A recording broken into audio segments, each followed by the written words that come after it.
నీలోనే ఆనందం నా దేవా, నీలోనే నాకు జీవం, నీలోనే ఆనందం నా దేవా, నీలోనే నాకు జీవం, నిన్నానెడు నిరంతరం మారని దేవా, నిన్నానెడు నిరంతరం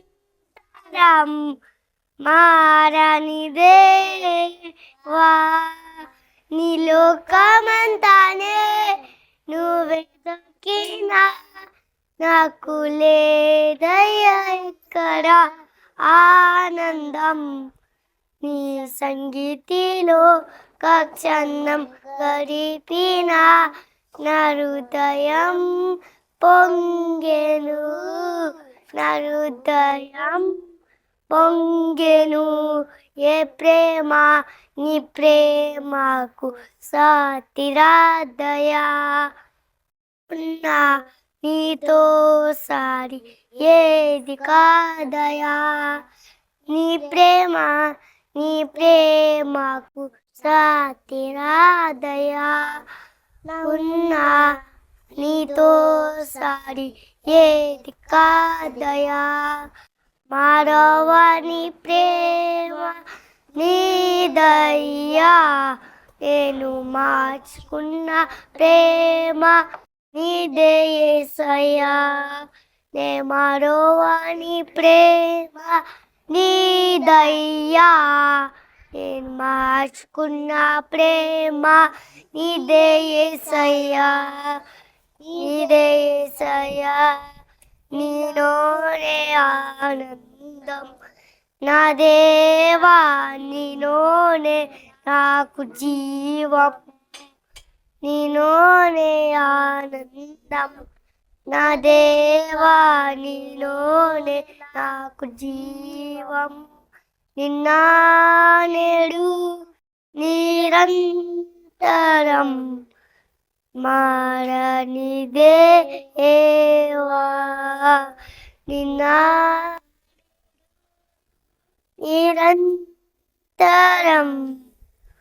మారని దేవా, నీ లోకమంతానే నువ్వే దక్కినా నాకు లేదయ్యా ఎక్కడ ఆనందం, నీ సంగీతిలో కక్షణం గడిపిన నా హృదయం పొంగెను, నా హృదయం పొంగెను. ప్యూరిటీ ఇంప్యూరిటీ ఒక ఇద్దరిని గుర్తు చేద్దాము అని ఆశపడతా ఉంటున్నా. ఒక గొప్ప వ్యక్తి కిందకి పడిపోయాడు ఇంప్యూరిటీతో, ఇంకొక వ్యక్తి ప్యూరిటీతో కింద నుంచి గొప్ప వ్యక్తిగా అయ్యాడు. వాళ్ళిద్దరిని ఈ దినం గుర్తు చేసుకుందాం క్లుప్తంగా. ఆదికాండం 39వ అధ్యాయము 5-6 వచనాలు. అతడు తన ఇంటి మీదను తనకు కలిగినదంతటి మీదను అతని విచారణకర్తగా నియమించిన కాలం మొదలుకొని యెహోవా యోసేపు నిమిత్తము ఆ ఐగుప్తీయుని ఇంటిని ఆశీర్వదించెను. యెహోవా ఆశీర్వాదము ఇంటిలోనేమి పొలంలోనేమి అతనికి కలిగిన సమస్తము మీదను ఉండెను. అతడు తనకు కలిగినదంతయు యోసేపు చేతికి అప్పగించి తాను ఆహారము తినుట తప్ప తనకేమియు ఉన్నదో ఏమి లేదో విచారించినవాడు కాడు. యోసేపు రూపవంతుడును సుందరుడునై ఉండెను. న్యాయాధిపతులు 13వ అధ్యాయం 211వ పేజీ 7వ వచనాన్ని చదువుతాను. ఆలకించుము, నీవు గర్భవతివై కుమారుని కందువు, కాబట్టి నీవు ద్రాక్షారసమునే గాని మద్యమునే గాని త్రాగకుండుము, అపవిత్రమైన దేనినైనను తినకుండుము. ఆ బిడ్డ గర్భమున పుట్టినది మొదలుకొని చనిపోవు వరకు దేవునికి నాజీరు చేయబడిన వాడై ఉండునని నాతో చెప్పినను. చిన్న ప్రార్థన చేసుకుందాం. ప్రేమ నమ్మకం కలిగిన ప్రియ పరలోకపు తండ్రి, నీ పరిశుద్ధ నామాన్ని వందనాలు, స్తోత్రాలు. ప్రభా, ఈ ఉదయకాల సమయంలో మీ సన్నిధిలో మేము చేరి ఇంతవరకు మిమ్మల్ని స్తుతించి మీ శరీర రక్తాల్లో మేము పాలు పొంది మిమ్మల్ని ఆత్మతో సత్యంతో ఆరాధించాం. మీ కృప మాకు తోడుగా ఉంచి మీరు మహిమ పొందిన దాన్ని బట్టి మా ఆరాధనను మీరు ఆగ్రహించి సుగంధ తైలం వల్లే మీరు మమ్మల్ని నైనా సువాసన కర్తలుగా మమ్మల్ని చేసినందుకు బట్టి మీకు స్తోత్రాలు. ఈ వాక్యం ద్వారా నాతో మీతో మా అందరితో మీరు మాట్లాడండి. మీ కృపను మాకు అనుగ్రహించండి. వినగలిగే చెవి, గ్రహింపగలిగే హృదయం, నడుచుకునే జీవితం మా జీవితాలకి అనుగ్రహించమని యేసయ్య పరిశుద్ధ నామములో ప్రార్థిస్తున్నాం తండ్రి, ఆమేన్. ఇద్దరిని గుర్తు చేసుకున్నాం. యోసేపు కింద పరిస్థితి నుంచి పైకి వెళ్ళిన రీతిని, సంసోను ఒక హై ప్రొఫైల్ నుంచి లో ప్రొఫైల్కి వచ్చేసాడు. లోకపరంగా మాట్లాడితే ప్రొఫైల్.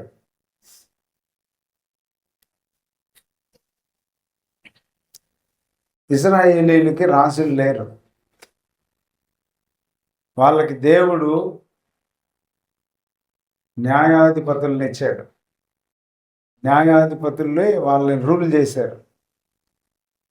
కానీ ఒక్కొక్క న్యాయాధిపతి రూల్ చేస్తా ఉన్నా కూడా ఇశ్రాయేలీయులు దేవుని నుంచి దూరం అయిపోతూనే వస్తూ ఉన్నారు.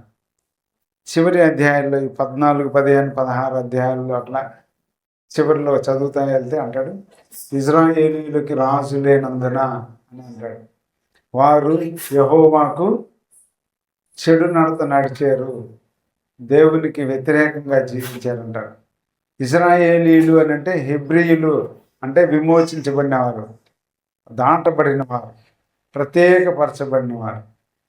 ఇలాంటి జనాంగాన్ని దేవుడు తన దృష్టి పెట్టి వారితోటి సహవాసం చేస్తూ ఉన్నాడు. ఈ దినం మనతో సహవాసం చేసిన దేవుడు వారితో కూడా సహవాసం చేస్తూ ఉన్నాడు. నిర్గమకాండంలో మనం కూడా గమనిస్తే, అలానే లేవి కాండంలో కూడా మనం చూస్తే, నేను మీ మధ్యకు వచ్చి మీతో నేను సహవాసం చేస్తాను అని అన్నాడు.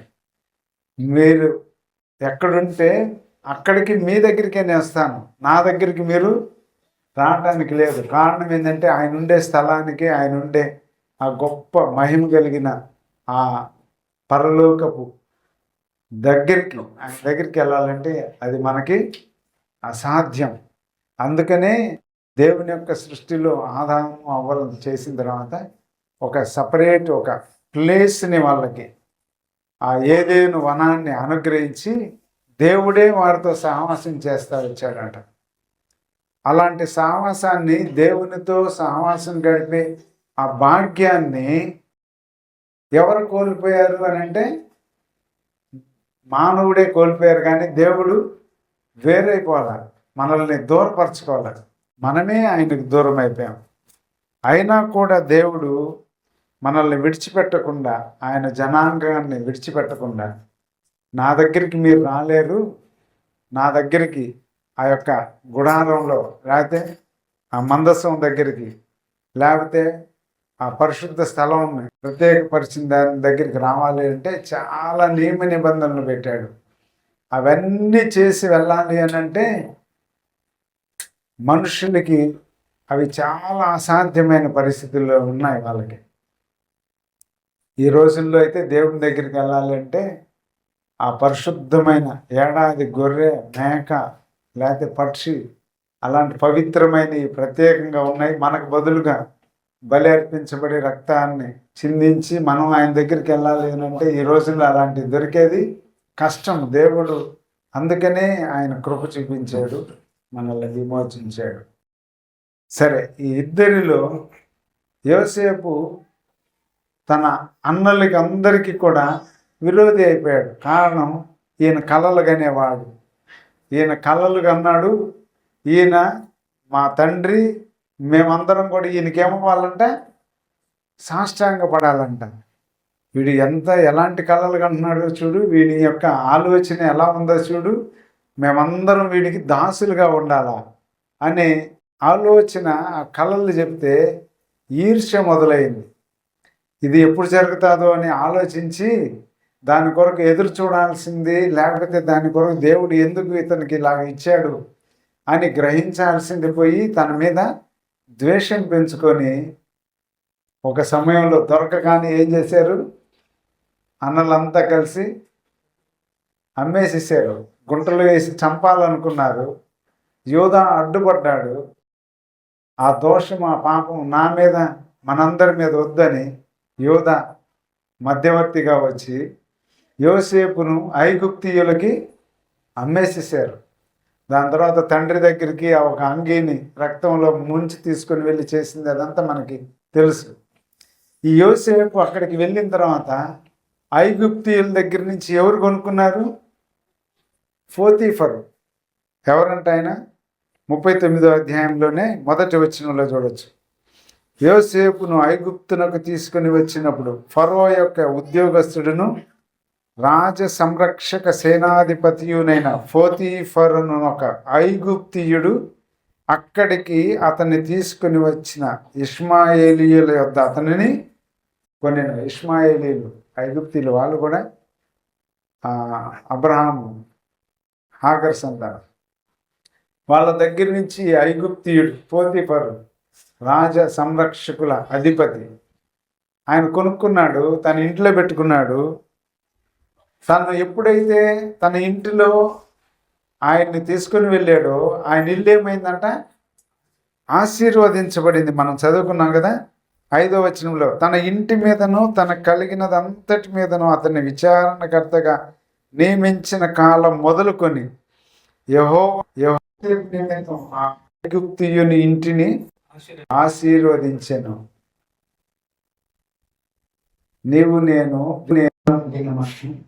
ఒక్కొక్కసారి ఇలాంటి డిజర్ట్ ప్లేసెస్కి వెళ్తాం, ఎవడు లేని ఏరియాలోకి వెళ్తాం. లేకపోతే మనల్ని ఇప్పుడున్న పరిస్థితుల్లో మన ఆర్గనైజేషన్స్లో, మన డిపార్ట్మెంట్స్లో, లేకపోతే మన యొక్క వర్క్ ప్లేస్లో మనల్ని కూడా ఎంతో బాధించాలన్నట్లుగా మనల్ని చూచి ఉంటే ఆ ప్లేసెస్లో మనల్ని బట్టి ఆ ప్లేసెస్ ఏమవుతాయంటే ఆశీర్వదిస్తాడంట. దేవుని నామము మనల్ని బట్టి ఆ ఉన్న ప్లేస్లో ఆశీర్వాదకరంగా మనం ఉండాలి. అనేక సార్లు మన జీవితాల్లో అలాంటి ప్లేస్లో ఆశీర్వాదకరమైన జీవితాన్ని మనల్ని బట్టి అక్కడుండే వాళ్ళందరూ కూడా ఆశీర్వదించబడతారు అని అంటే ఫిజికల్గా మాత్రమే కాదు, మన వల్ల వారికి ఆదరణ కలుగుతుంది. మన వలన వారికి మంచి కలుగుతుంది మనం ఉన్న ప్లేసెస్లో. అవి మన పర్సనల్ ఎక్స్పీరియన్స్లో మనం అనుభవించి ఉన్నప్పుడు అది గ్రహిస్తే మనకు అర్థమవుతుంది. అది దేవుని నమ్మిన పిల్లలు మనం చేసే పని దగ్గర మన ద్వారా మనకి కష్టము, బాధ కలిగినట్లుగా కనిపిస్తున్నట్లుగా ఉండొచ్చు, కానీ దాని ద్వారా అల్టిమేట్గా ఏమవుతుంది అని అంటే ఆ ఏరియా అంతా కూడా మన ద్వారా బ్లెస్సింగ్లోకి వెళ్తుంది. ఆశీర్వాదానికి కారణకి మనము కర్త అవుతాం. దేవుడు మనల్ని అలాగ చూస్తాడు. అలాగే యోసేపు అలాగా ఆ ఇంటిని యెహోవా ఆశీర్వదిస్తూ ఉంటే వెంటనే ఆ ప్లేస్లో ఇంకొకటి మొదలైంది కదా.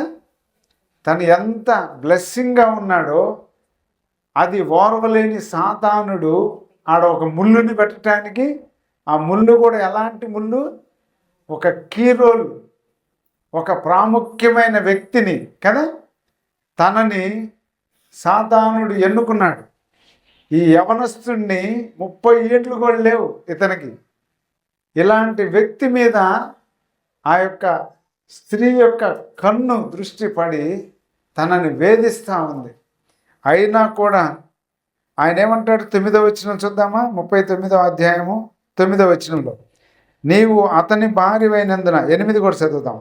అయితే అతడు ఒప్పక నా యజమానుడు తనకు కలిగినదంతయు నా చేతికి అప్పగించెను కదా, నా వశమున తన ఇంటిలో ఏమి ఉన్నదో అతడు ఎరుగడు, ఈ ఇంటిలో నాకంటే పైవాడు ఎవడునూ లేడు, నీవు అతని భార్యవైనందున నిన్ను తప్ప మరి దేనిని నాకు అప్పగింపక ఉండలేదు. కాబట్టి నేనెట్లు ఇంత ఘోరమైన దుష్కార్యము చేసి దేవునికి విరోధముగా పాపము కట్టుకొందునని తన యజమానుని భార్యతో అనెను.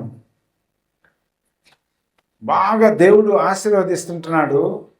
పోతీఫరు దాని మీద సంపూర్ణంగా నమ్మకం ఉంచాడు. తన ఇంటిలో తను భోజనం చేసేది తప్ప తనకి ఏది కూడా ఇంకా దేని గురించి కూడా విచారించట్లేదంట పోతీఫరు. ఇలాంటి గొప్ప పరిస్థితుల్లో వెంటనే ఈ స్త్రీ తనలను పట్టుకుంటుంది. ఇలాంటి పరిస్థితుల్లో ఆయన అంటున్నాడు కదా, దేవునికి ఈ యొక్క దుష్కార్యం చేసి నేను ఎలాగూ నేను తప్పించుకుంటాను, ఇలాంటిది నేను చేయటానికి వీల్లేదు, ఇలాంటి పాపము అని అంటే చివరికి ఒంటరిగా ఉన్న టైంలో తనను పట్టుకోవటం, వదిలిపెట్టడం, ఆయన అంగీ వదిలిపెట్టి పారిపోవటం. ఒక పోతీఫర్ ఇంట్లో ఒక మంచి స్థానంలో ఉన్న వ్యక్తిని వెంటనే ఎక్కడికి తీసుకుని వెళ్ళాడు? తన యొక్క శీలాన్ని, తన యొక్క పరిశుద్ధతను, తన యొక్క క్యారెక్టర్ని కాపాడుకున్న యోసేపు వెంటనే జైల్లోకి వెళ్ళిపోవాల్సి వచ్చింది.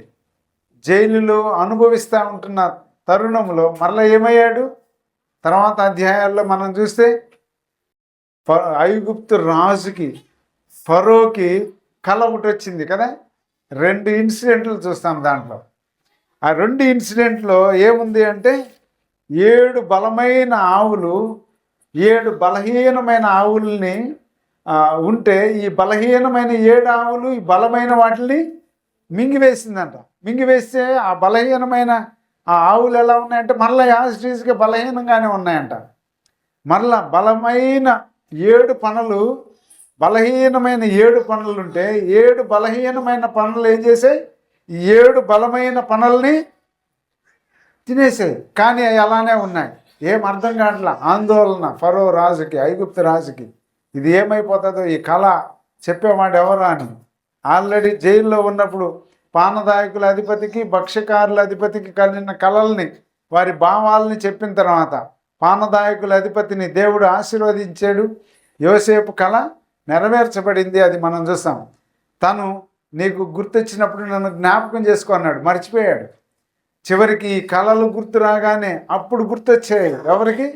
ఈ పానదాయకుల అధిపతికి. వెంటనే అయా ఒకడున్నాడు, జైల్లో ఉన్నాడు, ఆయనైతేనే ఈ యొక్క కళలు కళాభావాలు చెప్పగలడు అంటే ఆయన్ని తీసుకొని వచ్చారు. యోసేపును తీసుకొని వచ్చిన తర్వాత ఆయనకి కళ ఆ రాజు చెప్తే దాని గురించి వివరించాడు కదా.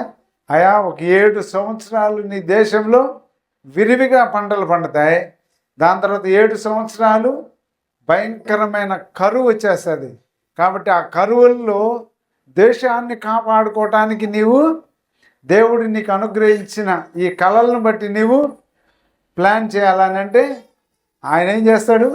ఇవన్నీ నాకైతే తెలియదు, కానీ దేవుని ఆత్మ కలిగిన నీవు చెప్పావు కాబట్టి నీవే దీన్ని చేయాలి, ఎలాగ చేస్తావు అని అంటాడు. నేను ఒక రాజసింహాసనం మీద మాత్రమే ఉన్నానే కానీ ఇక దేనిని కూడా నాకేమీ సంబంధం లేదని ఆయన రింగు పెట్టి తర్వాత ఏం చేశాడంట? 41వ అధ్యాయం ఆదికాండంలో చూస్తే 42, 43 వచనాల్లో, మరియు ఫరో తన చేతినున్న తన ఉంగరము తీసి యోసేపు చేతిని పెట్టి సన్నపు నార బట్టలు అతనికి తొడిగించి అతని మెడకు బంగారు గొలుసు వేసి తన 2వ రథం మీద అతన్ని ఎక్కించెను. అప్పుడు వందనము చేయుడని అతని ముందర జనులు కేకలు వేసిరి. అట్లు ఐగుప్తు దేశం అంతటి మీద అతని నియమించెను అని మనం చూస్తూ ఉంటున్నాం. ఇంత గొప్పగా చేయటం మాత్రమే కాదు, కానీ 45వ వచనంలో అంటాడు, మరియు ఫరో యోసేపునకు జప్నత్స నేహు అను పేరు పెట్టి అతనికి ఓను యొక్క యాజకుడినైన పోతీఫెర కుమార్తెకు ఆసెనతునిచ్చి పెండ్లి చేసెను. ఈ ఫరో పోతీఫెర వేరు, ఆ ఐగుప్తుడైన పోతీఫర్ వేరు. కాబట్టి ఈ పోతీఫెర యాజకుడైన పోతీఫెర కుమార్తె ఆసెనతనిచ్చి పెళ్లి చేశాడంట. అంటే ప్రధానిగా నియమించాడు. ఎక్కడున్నాడు? ఎక్కడో అరణ్యంలో తండ్రి మందలను కాసుకొని జీవిస్తూ ఉంటున్న వీళ్ళని ఆ అన్నల యొక్క వ్యసనం లేకపోతే వారి కుట్రకు బలి అయిపోయి ఐగుప్తులోనికి బానిసగా వచ్చి ఐగుప్తు బానిసత్వంలో నుంచి పోతీఫర్ ఇంట్లో ఒక గొప్ప వ్యక్తిగా వెళ్ళిన తర్వాత మరలా అక్కడ పాపాన్ని శోధనను జయించిన తర్వాత మరలా జైలుకి వెళ్ళి జైలు నుంచి మరలా ఎక్కడికి వెళ్ళాడు? ప్రధానిగా అయ్యాడు. ఐగుప్తు సామ్రాజ్యానికి ప్రధాని అయ్యాడు. ఈ గిడ్డంగులన్నీ ఆ రోజుల్లో ఆయన చేసిన దేవుడు ఆయనకి ఇచ్చిన జ్ఞానమే. ఈ ఫుడ్ కార్పొరేషన్ ఆఫ్ ఇండియా ఇవన్నీ కూడా ఇలాంటివన్నిటిని కూడా రిజర్వ్ చేయడానికి కారణం ఆ రోజు ఐగుప్తులో యోసేపుకి ఇచ్చిన జ్ఞానం చేత ఆ యొక్క గోడౌన్స్ అన్నిటినీ కన్స్ట్రక్ట్ చేసి ఆ 7 సంవత్సరాల్లో పండిన విపరీతమైన పంటలన్నింటినీ కూడా రిజర్వ్ చేశారు కదా, ప్రిజర్వ్ చేశారు. వాటిల్లో ఆ మిగిలిన 7 సంవత్సరాల కరువులో ప్రపంచంలో ఆ ఏరియాలో అంతటికి కూడా సరఫరా చేశారు. ఆ టైంలోనే కదా ఎవరు? యోసేపు అన్నదమ్ములు కూడా రావటం. ఆ వివరాలన్నీ మనకు తెలుసు. ఇక్కడ మనం చూసేది ఏంటి అని అంటే ప్యూరిటీ, పరిశుద్ధతను కాపాడుకొనిన యోసేపు ఆయన ఏలన ఆరంభించినప్పుడు లేకపోతే ఆ అత్యున్నత సింహాసనాన్ని ఆశించినప్పుడు ఆయన వయసు ఎంత తెలుసా? 30 సంవత్సరాలు. 46 వచ్చినాం కదా.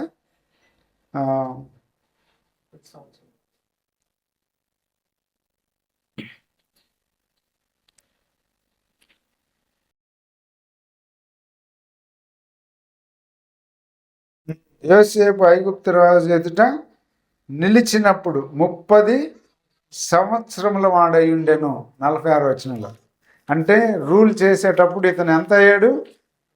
30 సంవత్సరాలు. 30 సంవత్సరాల్లో ఎన్ని అవమానాలు, ఎన్ని శ్రమలు పరిశుద్ధతను కాపాడుకోవటానికి ఆయన ఉన్నాడో ఆ పరిశుద్ధతను కాపాడుకున్న కారణం చేత, ఆ ప్యూరిటీని కాపాడుకున్న కారణం చేత ఒక ఉన్నత స్థానానికి దేవుడు ఆయన్ని ఏర్పాటు చేశాడు. అలాంటి గొప్ప వ్యక్తిని చూస్తూ ఉంటున్నాం. ఈయనని 49వ అధ్యాయంలో మనం చూస్తే ఇదే ఆదికాండంలో తండ్రి యాకోబు వీరిని ఆశీర్వదిస్తూ 22వ వచనంలో ఏమంటాడు అంటే ఆదికాండం 49వ అధ్యాయం 22వ వచనంలో యోసేపు ఫలించడి కొమ్మ, ఊట యొద్ద ఫలించడి కొమ్మ, దాని రెమ్మలు గోడ మీదకి ఎక్కి వ్యాపించును. ఇది చాలా ధ్యానాలు చేస్తూ ఉంటాం. మనకిక్కడ గుర్తు చేసుకుంటే యోసేపు ఫలించడి కొమ్మ కదా, తన ఫలాల ద్వారా తన అన్నదమ్ముల్ని తన యొక్క ఇజ్రాయేలీ వంశాన్ని కాపాడటానికి ఆ యొక్క కరువులో వారిని కాపాడి సంరక్షించడానికి దేవుడు ఆయన ఒక ఫలించడి కొమ్మగా కదా, ఆ ఊట యొద్ద ఫలించడి కొమ్మగా దేవుని నమ్మిన మనకి కూడా దావీదు మహారాజు తన కీర్తనలు అంటాడు కదా, నీటి ఓరల ఆకువాడనదే ఆకువాడక ఫలమిచ్చు చెట్టు వలె ఉండును, అతడు చేయనదంతయు సఫలమగును అని అంటున్నాడు. కాబట్టి సఫలం చేసేవాడు దేవుడు. పరిశుద్ధతను కాపాడుకొని జీవిస్తే దేవుడు ఫలించే కొమ్మగా చేస్తాడు. ఫలించే కొమ్మగా ఉండటం మాత్రమే కాదు, కానీ నీటి యొద్ద ఎలాగుంటుందంటే ఫలించే కొమ్మ, నీటి యొద్ద, ఊట యొద్ద, దేవుని సన్నిధిలో దేవునితో ఇంటిమిసి కలిగి ఉంటే, దేవునితో సాన్నిహిత్యము కలిగి ఉంటే మనం ఫలించే వారంగా ఉంటాం. యోసేపు ఫలించేవాడుగా ఉన్నాడు. తన అన్నదమ్ములు దూరంగా ఉన్నారు, తన తండ్రి దూరంగా ఉన్నాడు, తల్లి కూడా కోల్పోయాడు, అసలు ఎరగలేదు.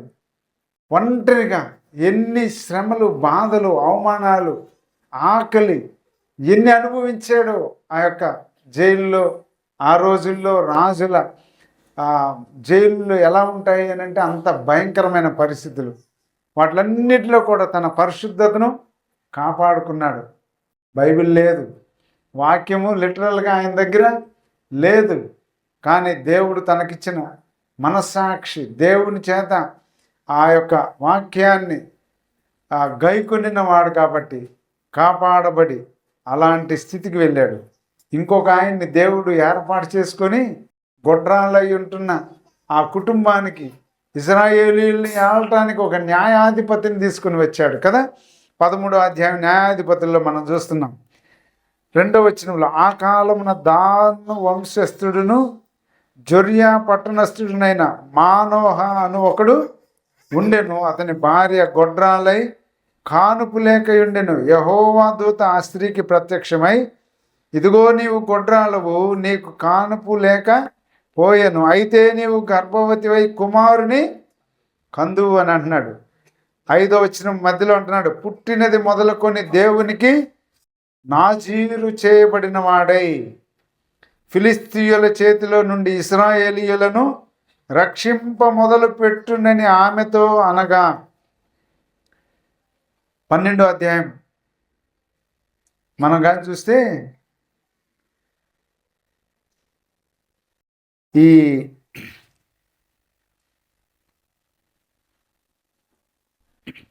13వ వచనంలో, అతని తరువాత పిరాతోనీయుడైన హిల్లేలు కుమారుడు అబ్దోను ఇశ్రాయేలీయులకు అధిపతి ఆయను. అతనికి 40 మంది కుమారులను 30 మంది మనుమలను ఉండిరి. వారు 70 గాడిద పిల్లలను ఎక్కి తిరుగువారు.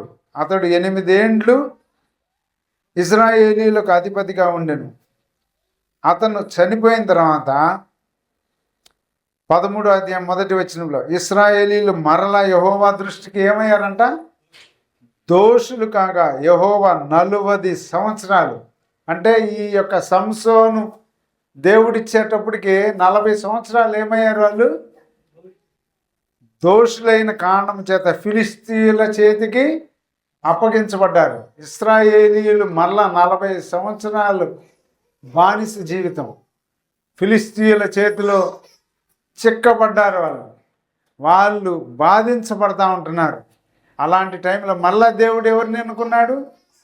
గొడ్రాలైన మానవ భార్యను దర్శించాడు. అంటున్నాడు, నీకు పుట్టే ఆ బిడ్డని నీవేం చేయాలా? నాజీరు అంటే ప్రత్యేకపరచాలి.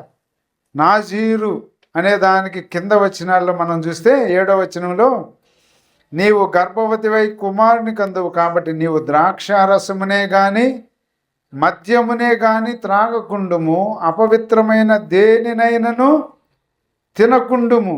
ఆ బిడ్డ గర్భమున పుట్టినది మొదలుకొని చనిపోవు వరకు దేవునికి నాజీరు చేయబడిన వాడై ఉండునని నాతో చెప్పినని తన భర్తతో చెప్తా ఉంటుంది. దేవుని దూత తనకు ప్రత్యక్షమై చెప్పిన విషయాన్ని. నాజీరు చేయబడటం, నాజీరు చేయబడిన వ్యక్తి ఎవరు? సంసోను. తను పుట్టక ముందే తల్లితో చెప్తా ఉంటున్నాడు. ఏమంటున్నాడు? తను పుట్టక ముందే తల్లితో ఏమంటున్నాడు అని అంటే, నీవు గర్భమున బిడ్డ పుట్టినది మొదలుకొని నీవు నాజీరు చేయబడాలంటే ప్రత్యేకపరచబడే వాళ్ళ. నీవు ద్రాక్షారసమునైనను మద్యమునైనను త్రాగకుండుము, అపవిత్రమైన దేనినైనను తినకుండుము. అపవిత్రమైనది ఫుడ్ తినకూడదు, ద్రాక్ష రసాన్ని కానీ త్రాగకూడదు, మద్యమును కూడా త్రాగకూడదు. అంటే ఆమె గర్భం ధరించినప్పటి నుంచి ఇంక సంసోను చనిపోయేంత వరకు కూడా అతను ఏమయ్యాడు? నాజీరు చేయబడ్డాడు, ప్రత్యేకించబడ్డాడు. కాబట్టి నువ్వు గర్భంలో నుంచే బిడ్డ కొరకు నువ్వే ప్రత్యేకంగా జీవించాలా, పరిశుద్ధంగా జీవించాలా. నీవు కూడా ద్రాక్ష రసాన్ని మద్యాన్ని ఫుడ్డును అపవిత్రమైన ఫుడ్ తీసుకోకూడదు. పుట్టిన తర్వాత ఆ బిడ్డ కూడా అలాగే ఉండాలా. దాని తర్వాత సంఖ్యాకాండంలో మనం చూస్తే నాజీరు చేయబట్ట అనేదాన్ని సంఖ్యాకాండం 6వ అధ్యాయము 1 నుంచి 6, 5 వచనాలు ఉన్నాయి. 5వ వచనం చదువుదాం. 4, 5 వచనాలు. అతడు ప్రత్యేకంగా నుండి దినములన్నీ పచ్చి కాయలే కానీ పైతోలే కానీ ద్రాక్షావల్లిని పుట్టిన దేదియు తినవలదు. అంటే ద్రాక్ష తీగల నుంచి వచ్చే పచ్చిదైనా దానికి సంబంధించింది, ద్రాక్షావల్లికి సంబంధించింది దేనిని కూడా తినకూడదు. అంత మాత్రమే కాదు, నాజీరు ఒకటకు మొక్కుకొనిన దినములన్నిటిలో మంగళ కత్తి అతని తల మీద వేయవలదు. సంసోనికి క్షౌరం చేయించినది లేదు, క్షౌరం చేయించబడలేదు. దాని తర్వాత అతను ఏం చేశాడు? అతను ద్రాక్ష రసాన్ని కానీ మద్యాన్ని కానీ ఈ అపవిత్రమైన ఫుడ్ కానీ తినలేదు. ఎప్పటి వరకు? తను ఎదిగి ఒక న్యాయాధిపతిగా అయినంత వరకు. పెద్ద అయిపోగానే తను చేసిన నెక్స్ట్ పని ఏంది అని అంటే, తను దేవుడు అంత ప్రత్యేకపరుచుకొని ఇశ్రాయేలీలకు ఒక న్యాయాధిపతిగా, అంటే ఈ రోజుల్లో ఒక రాజు లాంటి వాడు, అలాంటి ఇజ్రాయేలు జనాంగానికి రాజులాగా న్యాయాధిపతిగా నియమిస్తే, తను దేవుని చేత నియమించబడిన ఈ యొక్క సంసోను కింద వచనాలకు వచ్చేటప్పటికి ఏం చేస్తున్నాడు అని అంటే, 14వ అధ్యాయంలో సంసోను తిమ్నాతునకు వెళ్ళి తిమ్నాతులో ఫిలిస్తీయుల కుమార్తెలలో ఒకతను చూచాడంట. ఎంత ఘోరమైన పరిస్థితి! తను ప్రత్యేకపరచబడినవాడు, ప్రత్యేకంగా దేవుడు ఏర్పాటు చేసుకొని ఆ గొడ్రాలు ఉంటున్న మానవ దంపతులకి అనుగ్రహించబడిన ఈ యొక్క బిడ్డ న్యాయాధిపతిగా ఇశ్రాయేలీని ఏలటానికి ఇచ్చిన 40 సంవత్సరాల బానిస జీవితంలో ఫిలిస్తీయుల్ని విడిపించడానికి ఒక ప్రత్యేకమైన వ్యక్తిగా ఏర్పాటు చేస్తే, ఆ ఫిలిస్తీన్లో తిమ్నాతులో ఉన్న ఒక యవన బిడ్డను ఏం చేశాడు? యవనస్తురాల్ని ఇష్టపడ్డాడు. మళ్ళా తల్లిదండ్రులకు వచ్చి చెప్తున్నాడు, నాకు ఆ అమ్మాయినే ఇచ్చి పెళ్లి చేయాలన్నాడు. కింద తల్లిదండ్రులు ఎంత బాధపడుతున్నారో చూడు. 2వ వచనంలో ఫిలిస్తీయుల కుమార్తెల్లో ఒకరిని చూచితిని, మీరు ఆమెను నాకిచ్చి పెళ్లి చేయవలనని తల్లిదండ్రులతో అనగా. 3వ వచనం, నీ స్వజనుల కుమార్తెలలోనే కానీ స్త్రీ లేదనుకొని సున్నతి పొందని ఫిలిస్తీయులలో నుండి కన్యను తెచ్చుకొనుటకు వెలుచున్నావా అతని అడిగాడు. అందుకు సంసోను, ఆమె నాకు ఇష్టమైనది కనుక ఆమెను నా కొరకు తెప్పించమని తండ్రితో చెప్పాడంట. వాళ్ళని అంటే పేరెంట్స్ని ఫోర్స్ చేసేసాడు. ఏమని చేస్తున్నాడు? ఎన్ని కుదరదు, నేను ఇష్టపడ్డాను, ఆ అమ్మాయిని నాకు ఇచ్చి పెళ్లి చేయాల్సిందే. మన జీవితాల్లో కూడా, విశ్వాస జీవితాల్లో, క్రైస్తవ విశ్వాస జీవితాల్లో కూడా దేవుని నమ్ముకున్న పిల్లలు ఇలాంటి క్యారెక్టర్లే ఉంటాయి. తల్లిదండ్రులు లేకపోతే దేవుని చేత ఎన్నుకోబడటానికి, ఏర్పాటు చేయటానికి ఇష్టపడి ఎదురు చూస్తూ ఉంటే వీళ్ళే సెలెక్ట్ చేసుకునే రోజులు ఈ రోజులు కదా. ఎంతమంది దేవుణ్ణి నమ్మిన పిల్లలు, యవనస్తులు ఇలాంటి జీవితాలు కలిగి జీవిస్తూ ఉంటున్నారు. దేవుని నమ్మి బలలో పాలు పొందుతూ ఆరాధన చేస్తూ ఏం చేస్తూ ఉంటున్నారు? దేవునికి సంబంధించింది కాకుండా, దేవుని ఇష్టం కాకుండా, దేవుని చిత్తానుసారం కాకుండా వీళ్ళే సెలెక్ట్ చేసుకొని, వీళ్ళే అంత చేసుకొని పేరెంట్స్ని ఇన్వాల్వ్ చేసే రోజులు ఇవి. పేరెంట్స్ని ఫోర్స్ చేసి పెళ్లి చేసుకునే రోజులు ఇవి. అలాంటివి జరగట్లేదా అంటే జరిగినాయి, జరుగుతూనే ఉన్నాయి, జరగబోతూ ఉంటున్నాయి. ఇలాంటి వాటిలన్నిటినీ చూస్తూ ఉంటే సంసోనికి, దేవుని నమ్ముకున్న మీకు, దేవుని చేత ప్రత్యేకపరచబడిన వాళ్ళ మనం కూడా క్రీస్తు రక్తంలో కడగబడి రాజులైన యాజక సమూహంగా మనం కూడా ఏం చేయబడ్డాం? ప్రత్యేకపరచబడ్డాం. ప్రత్యేకపరచబడిన మనము ఎవరి అభిష్టానికి మనం లోబడాలా? తల్లిదండ్రులకి. అంత మాత్రమే కాదు, ఎవరికి లోబడాలా? మనల్ని కొని పవిత్రపరిచిన దేవునికి లోబడాల. దేవుని చిత్తాన్ని మనం గుర్తెరగాల. దేవుని చిత్తాన్ని ఎరిగి దేవునికి, తల్లిదండ్రులకి మనల్ని మనం ఏం చేయాలా? అప్పగించుకోవాలా. ఏం చేశాడు ఇతను? ప్రత్యేకపరచబడినవాడు. ఈ యొక్క ఫిలిస్తీయుల బారి నుంచి తప్పించడానికి, ఇశ్రాయేలీని కాపాడటానికి ఒక న్యాయాధిపతిగా ఏర్పాటు చేయబడ్డవాడు. ఇలాంటి వ్యక్తి తిమ్నానికి వెళ్ళి సెలెక్ట్ చేసుకొని రావటమే కాకుండా తల్లిదండ్రులను తీసుకొని వెళ్ళాడు. మరలా ఈ 14వ అధ్యాయంలో మొత్తం చదువుతా వెళ్తే వాళ్ళను కూడా తీసుకెళ్తా ఉంటే కొంత దూరం వెళ్ళగానే ద్రాక్ష తోట ఒకటి ఎదురైంది. తల్లిదండ్రులకి తనకి దూరం ఎడబాటు అయిపోయింది. తల్లిదండ్రుల్లో వచ్చే లోపల ఒక కొదమ సింహం ఏమైంది, ఇతని మీదకి అటాక్ చేస్తానికి వచ్చింది. కానీ దేవుడు తనను కాపాడాడు. అంటే ఇండికేషన్ అక్కడ, అరే ఇది కాదు, ఇది శుభసూచకం కాదు, ఇది చేయటానికి లేదు అన్నట్లుగా వచ్చింది. కానీ ఆ యొక్క సింహాన్ని ఏం చేశాడు, దేవుడిచ్చిన శక్తిని బట్టి సంహరించేశాడు. ఒక గొర్రె పిల్లని చీల్చి చెండాడినట్టు చేసేసాడు. తన తల్లిదండ్రులకు తెలియదు, తీసుకొని వెళ్ళాడు. మళ్ళా సెలెక్ట్ చేసుకున్నాడు, అయిపోయింది, వివాహం ఆడేసేసాడు. మళ్ళా తిరిగి కోపంతో ఇంటికి వచ్చేసాడు. దాని తర్వాత మళ్ళా వెళ్తున్నాడు చూడటానికని, భార్యను తీసుకొచ్చుకుందామని. వెళ్ళే లోపల ఏమైపోయింది, ఈయన ఎప్పుడైతే రిటర్న్ వెళ్ళిపోయాడో, వెళ్ళిపోయిన తర్వాత ఆ యొక్క అమ్మాయిని తన స్నేహితుడికి ఇచ్చి పెళ్లి చేసేసాడు. ఈయనకు కోపం, ఇంకా అవన్నీ మనం చూస్తాం తర్వాత జరిగిన సన్నివేశాలన్నీ. కానీ దానికి మధ్యలో ఈయన మళ్ళా తిరిగి వెళ్ళేటప్పుడు సింహాన్ని చూస్తే సింహం దగ్గర ఏముంది, తేనె తొట్టు ఉంది. దాంట్లో నుంచి తేనె తను తాగింది కాకుండా తల్లిదండ్రులకు కూడా ఇచ్చాడు. సరే, అదంతా అయిపోయిన తర్వాత మరలా ఏం చేశాడు ఆయన, ఆ ఇన్సిడెంట్ అయిన తర్వాత మరలా ఇంకొక దగ్గరికి వెళ్ళాడు కదా. 16వ అధ్యాయంలోనికి వెళ్తే మరలా వేశ్య దగ్గరికి వెళ్ళిపోయాడు. దొరికేనా ఈ మనిషి అనుకునేటప్పటికే ఫిలిస్తీన్లు పొంచి ఉన్నారు ఈ యొక్క సంసోనుని సంపాలని. ఆ యొక్క ద్వారబంధరపు 2 బంధకాలని పట్టుకొని అట్ట కర్రతోటి వాటిని ఊడబెరికంట ఆ పెద్ద ద్వారబంధరాలని తన భుజాల మీద మోసుకొని ఎక్కడి దాకా వెళ్ళాడంట, 16వ అధ్యాయం 3వ వచనంలో వాటిని ఊడబెరికి తన భుజముల మీద పెట్టుకొని హెబ్రోనుకు ఎదురుగానున్న కొండ కోనకు వాటిని తీసుకుని పోయాడంట. కొండ కోన వరకు తీసుకుని వెళ్ళిపోయాడు, భయపడిపోయాడు. దాని తర్వాత దెలీలాని చేసుకున్నాడు. మరలా దెలీలా చేత ఏం చేయబడ్డాడు, చివరికి